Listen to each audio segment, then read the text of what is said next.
чемпионате мира по поясной борьбе «Куреш», который состоялся в Татарстане, принимали участие 250 спортсменов из 29 стран. 3 медали с состязания привезли в Крым наши соотечественники Эннан Сеферов, Эмирали Сейтмамутов и Вильнур Велиев.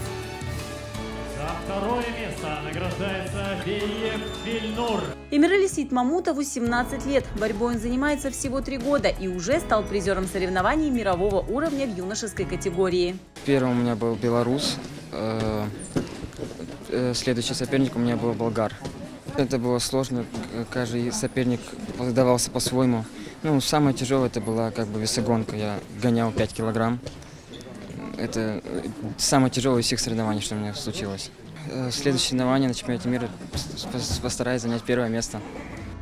2-е место среди мужчин взял крымско-татарский спортсмен Эннан Сеферов, который является и тренером по вольной и поясной борьбе.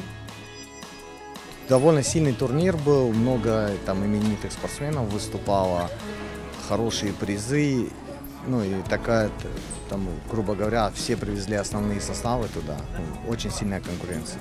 Несмотря на жесткую конкуренцию, наставники остались довольны результатом, но за первыми местами обещали еще вернуться.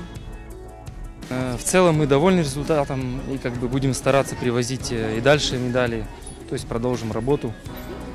Будем стараться уже завоевывать золотые медали. Сейчас вот готовимся, 8 августа в Киеве будет проходить турнир международный. Туда готовимся, оттуда приезжаем в сентябре месяце, у нас будет чемпионат России в Кабардино-Балкарии. Также планируем выезд в Румынию, нас пригласили, кстати, на чемпионате мира. Команда с Румынии была, вот там тоже с руководством переговорили, вот они пригласили, у них будет проходить Кубок Черного моря, вот еще отборемся, наверное, там, иншаллах.